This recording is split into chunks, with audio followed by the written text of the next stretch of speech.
Hello everybody, I hope you are all doing well. Welcome back to another journaling video.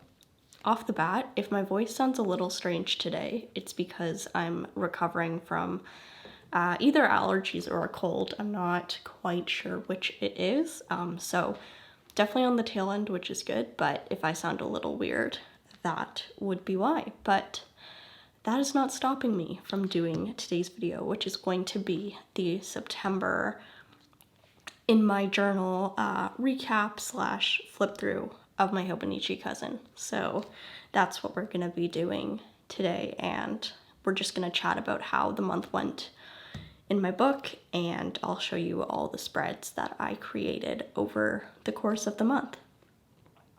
So the first update I wanted to give kind of goes into what I was talking about last week, which is my hunt for a good clear cover for the cousin. So in the last video, I'd previously said how I had bought a regular Midori notebook clear cover, and it was quite small.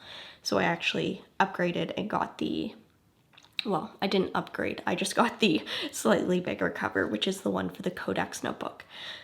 And I'll see if I have a clip of the footage, but the Codex cover is quite large for the cousin. It creates like a lot of like spacing around the spine, so it's not like a very fitted cover, and it doesn't look very fitted either, which wasn't something I was really loving because dust was starting to get into it, and also it just didn't look very clean. So after I'd made that update video, a bunch of people were in the comments saying, hey, like, I don't get why the regular cover didn't work for you. I use it on my cousin. It's not too tight at all. And I was doing some research on Reddit, and I saw that sometimes the clear covers from Midori can have a bit of variation depending on the one you get. So I looked on Amazon. It was $9, so I figured, why don't I just get another one, see if it's any different, and if it's still too tight, then I know that the Midori regular clear cover just isn't gonna work for me, and I'll have to find something else. So I ended up ordering one, and I got one in the mail and tried it on my cousin, and I think in general the regular covers fit a touch tight or just snug when you put them on, but I immediately noticed that this second one that I purchased was much less tight than the first. The first one, when I first put it on, the cover would not even close. It was like sitting like this, and I had to kind of like press it down, and it was very stressful. But this one, although it was definitely snug, it fit and it closed all right, and I did the hair dryer trick, which was recommended to me from a couple of you lovely people, and I was able, I will show you now, to get it to fit my cousin quite well. Let me see if I can, there we go, zoom on it. So yes, it's definitely a much better fit compared to the other one. As you can see, one of my concerns with the other cover was my spine getting kind of warped, and it's a lot better in this cover. I'll flip it around so you can see this side. But yeah, there's not really, the spine isn't being like compressed at all.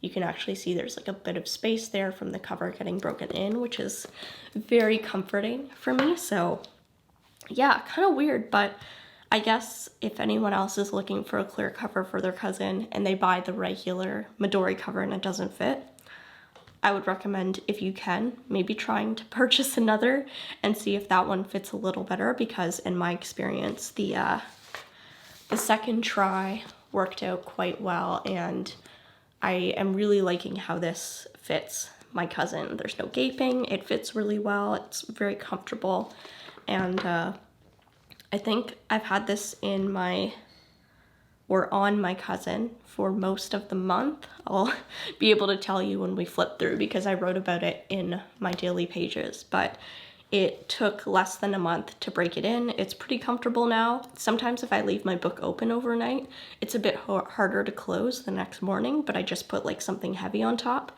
and then that helps kind of retrain it to close properly. So yeah, I wanted to give you an update on the cover situation because it was kind of a journey, but I think I've found something that works, which is really, really exciting. So yes, I now have my journal in the Midori clear cover. In case you're wondering, I can fit my commonplace book in the back still, and it looks like this. So it still fits perfectly fine because the commonplace book just kind of adds bulk to the back. It's not really influencing the spine at all, but yeah, so far that has been working really well. So that's kind of nice to have a cover that's working for the book, and I know it's protected and it fits well and all that good stuff. Besides the cover situation being solved this month, which was really exciting, overall the month journaling in this book was pretty good. I think I got more used to writing less every day and not writing a lot every day just to fill the page, which was something that I was kind of doing in August, and I wanted to kind of get away from that because it just creates a lot of time and some days you just don't have a lot to write. So this month I did get better about writing a little less in the daily pages, which was really good.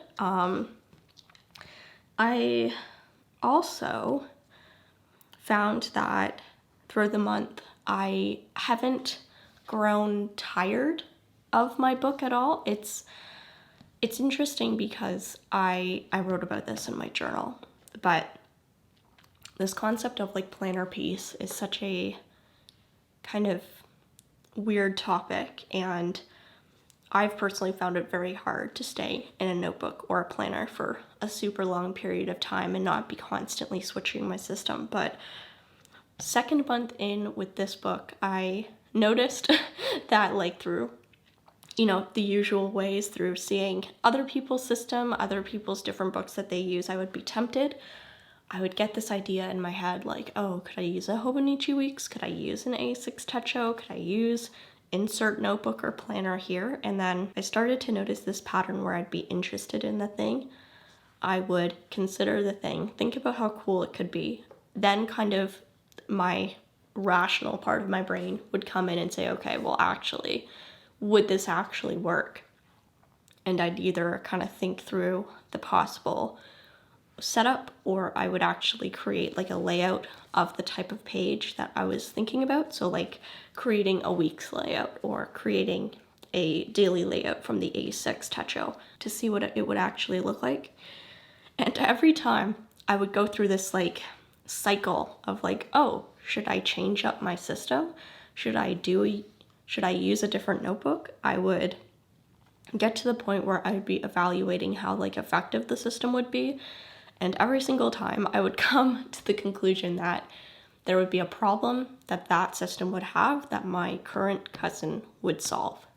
So it's been very interesting because I've noticed these waves of like temptation, evaluation, and then concluding and coming back to my cousin, realizing that it works better for me than that like other option I was considering, which is just like a really interesting pattern that I noticed this month. And it's kind of nice to like feel confident and like very comfortable and settled in your book and feel like it really does do the job for you and really kind of satisfies all those requirements you need in your life. But yeah, it's kind of like an interesting exercise though, and it made me realize how much I love social media and watching people's journaling videos, but at the same time, I get tempted so easily. Like anything slightly interesting or slightly nice looking, and I'm like, oh, could I use this?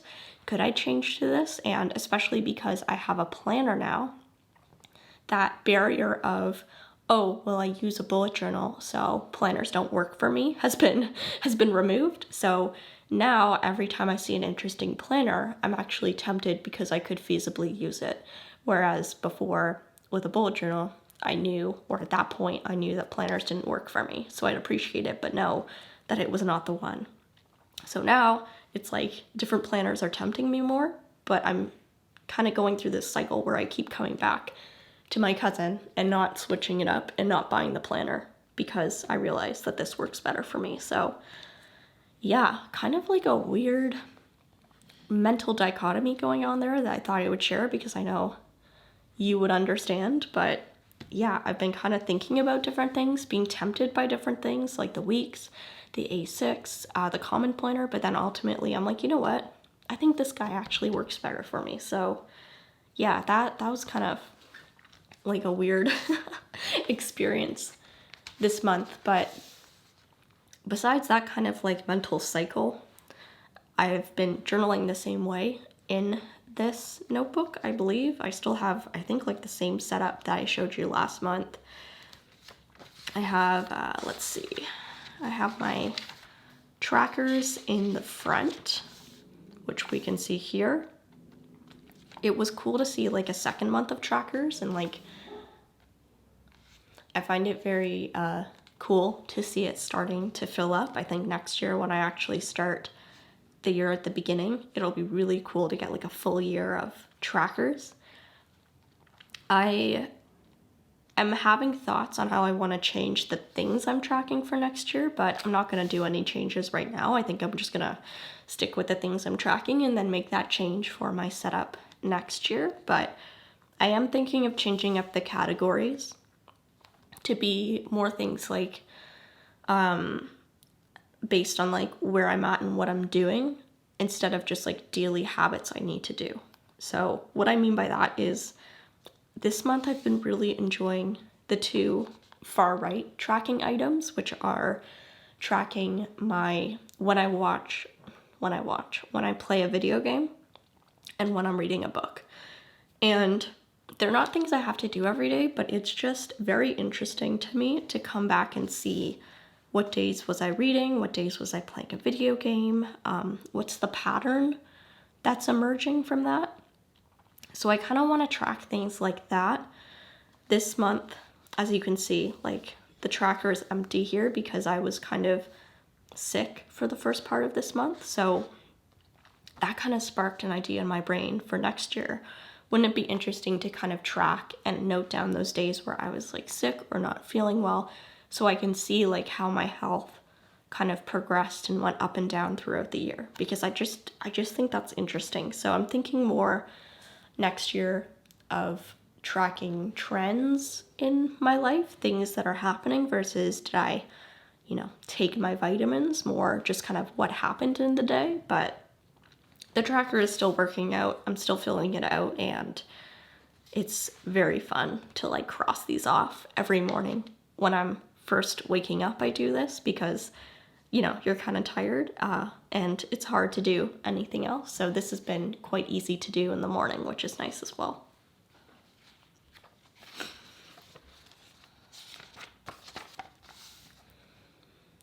So onto the monthly, I did add something new to the spread actually. So I did two things. So last month, well, I added them in here too, but last month I did my TV shows and movies that I watched during the month, as well as books and video games I read/played during the month on the bottom. This month I changed it up and I put it on the side after my to-do list, because I thought it would be a bit easier to read. And also I thought I could use the X's to show things that I started but was still watching or reading or playing, versus things that I actually completed in the month. So like TV shows, I'm not finishing a TV show every month, but I thought it would be cool to see what things I did finish versus what things I'm kind of continuing to watch and carrying over to the multiple months going forward.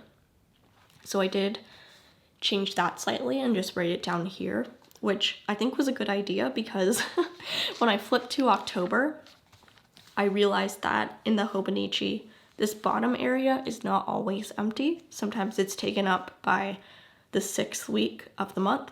So I wouldn't have actually had room to write all my stuff down here anyway. So I think this will be a bit of a better long-term solution for my monthlies. So yeah, I put all the stuff I'm reading here, and then my to-do list is up at the top. The other, it's not a big change, but change that I made to my monthlies is I started adding in these circular dot stickers into my spreads, and I added two. I added these brown dots and these kind of cream / white dots. And I'm using these at the beginning of the month to track two specific things. The first thing is the brown, which is tracking when I have like a holiday where I'm not working, or a day off, or vacation time, so I can see out of the month. This is a good way to look at it in October. Like in October, when are kind of those weeks or days off, just so I can have that at a glance and see. Because sometimes just writing it down gets kind of muddled up with the rest of the writing, and it's harder to see that. And then the cream dot is for birthdays. So you can see that better in August, because I had a bunch of birthdays here and here, and then some days off were here, here, and here. So I marked those off like this, and the stickers I use for that are by Soutelier. I'll just find them for you.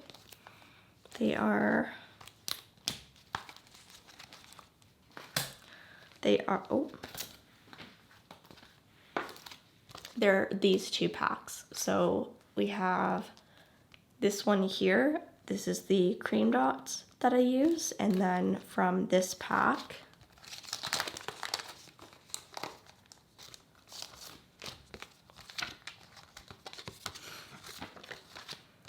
I use the brown dots here. I'm thinking for next year, because there's a bunch of colors, but I'm gonna be going through the brown and the cream a lot faster. I might look at getting some washi dots, or maybe the, what are they called? The dot stickers from Stalogy. But for now, I'm just using what I have.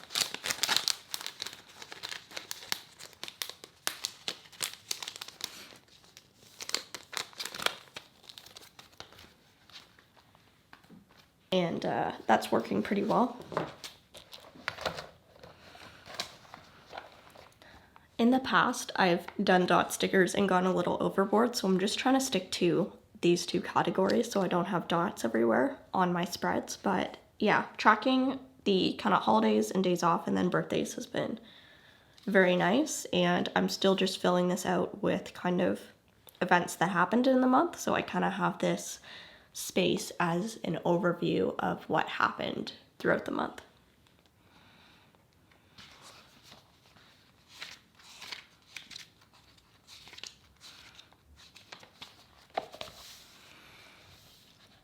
So as for the weeklies and dailies, those have pretty much stayed the same. I'll flip through the weeks now so you can just see how I decorate them.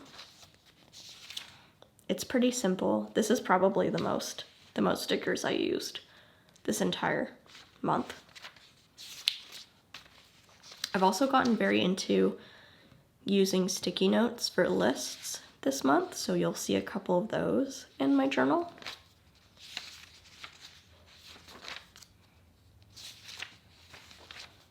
And then this is the week that we're currently on, so I wanted to leave this week not decorated, just to kind of break it up, because the past couple weeks had a lot of decoration, and then I'll probably add something to this week, probably something here, because there's a blank space. That's usually my strategy for decorating.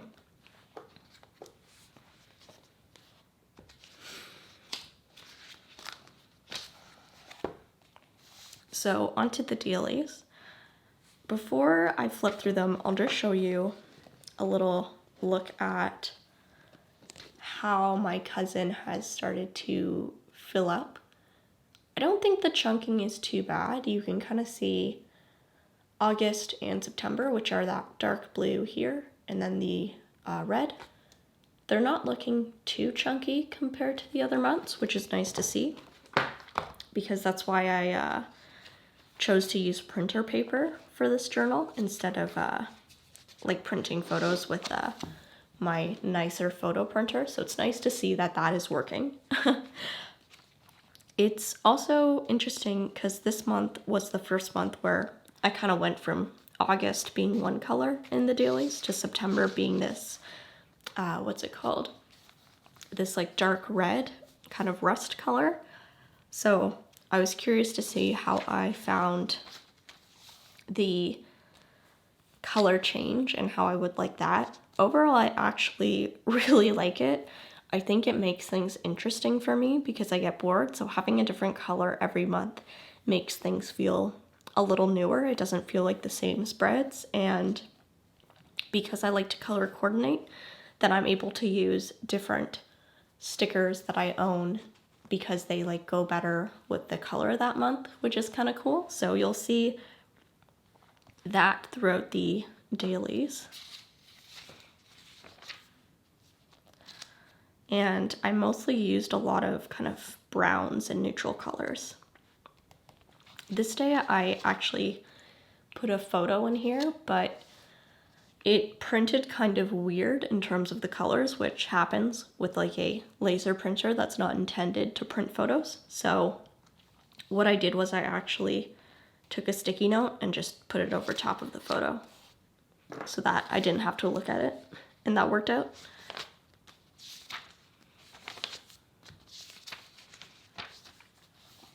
This was when I unboxed my hobonichi order, so that was an exciting day.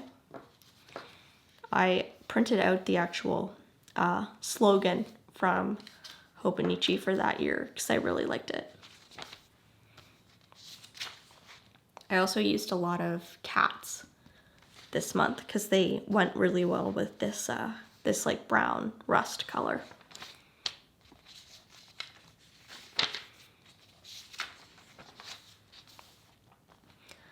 I also started adding in, like, if I saw artwork that I found inspiring, I would print that in and put it in my journal just because it inspired me and I thought it was cool.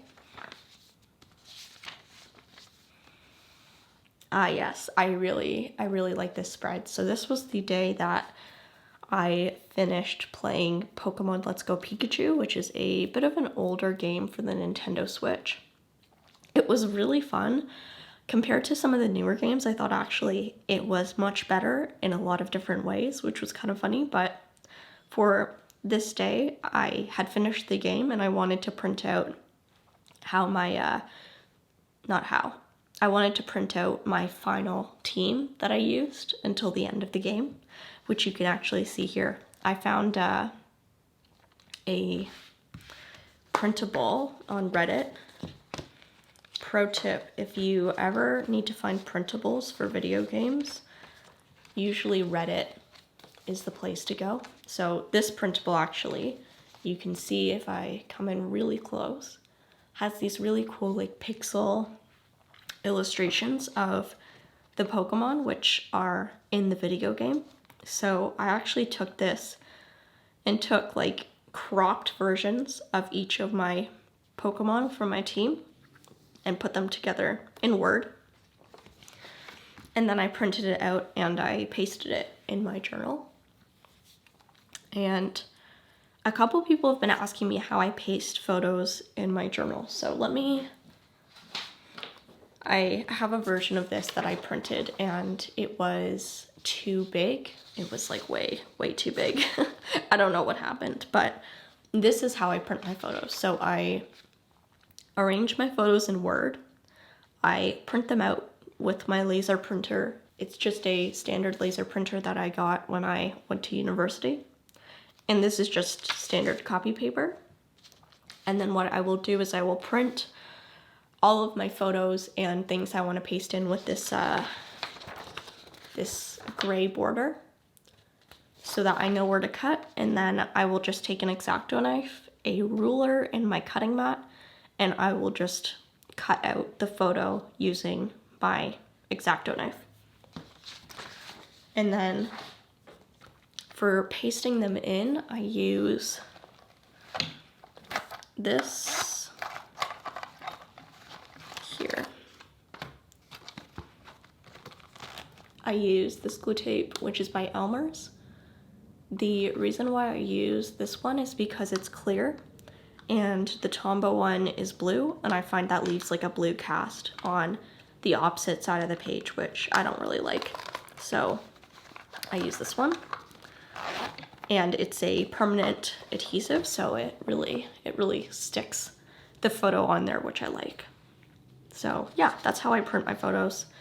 And I think I'm gonna do this for all the Pokemon games I finish with this journal, because it's kind of cool to see the final team that you end up with. This was some really cool fan art for The Hobbit, which I saw on Instagram, and immediate printout for the journal. It's so beautiful.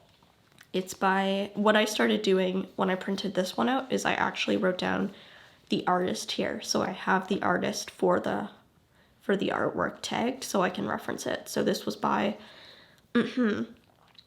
Alfredo Caceres. I apologize if I'm saying that wrong, but I'll put his Instagram below in case you want to check him out.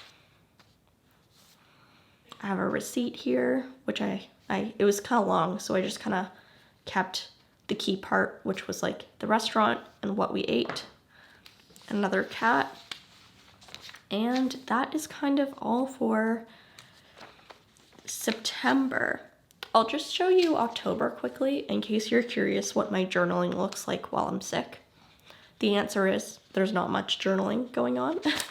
I have just that's actually pretty good, but for the most part, it's been pretty minimal, just because when you're recovering from a cold, you're not really doing much. But I am writing about my symptoms, which I thought would be interesting to look back on. But yeah, that's kind of the beginning of October. That's how September looked. And then the back.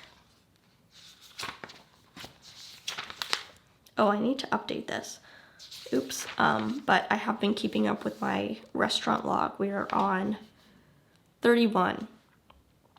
So we are doing well, but that's how that is looking. And then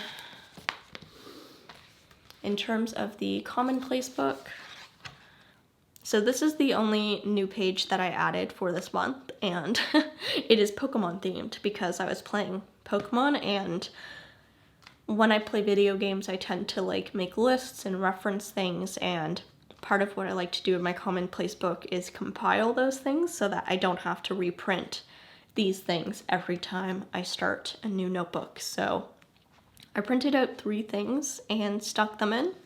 The first is this Gen 1 Pokemon pictogram, if you will. It essentially shows all of the different Pokemon that you could catch in the game I was playing, which is Let's Go Pikachu, which is a recreation of a very old Pokemon game. So this is the first generation of Pokemon that they released, and I think we're all the way up to Gen 9 now, so it's kind of cool to see the OGs, and they're done in this really cool pixel art, which is taken from the game. So I printed that out for reference. I just glued the top down with my glue tape, and then underneath I put in some more kind of important reference material for Pokemon. If any of you have played, there's information on type matchups, which is important for battling, so I included some images there for me to reference so that I could keep that in mind for the game. And the nice thing about this is I would reference this information anytime I play a new Pokemon game, especially these two. So it's nice to have it kind of printed out in here, and I don't have to reprint these graphics and put them in every time I play a new Pokemon game. So I added that here. I've just actually started playing Pokemon Scarlet, which is the newest Pokemon game. So I'll probably be adding some more Pokemon stuff on this side once I get to it. But yeah, nothing crazy going on in the commonplace book. I might add a sticky note here in the future with an index so I can see what is in the book. If I'd had that foresight when I started it, I probably would have used this first page for an index, but that's okay. We can just add it on the side and it will do. But besides that, I think that's kind of the main update for what happened in my journals in September. So, long story short, we are still in the same journal. It's working great and I'm continuing it into October. I'm curious to see how much it fills up throughout the month, to see how much chunking will happen next year. But yeah, that's kind of all I wanted to fill you in on. I hope your September went well, and let me know what journal you ended up using during the month. And besides that, thank you so much for watching, and I'll see you in the next video. Bye, everybody.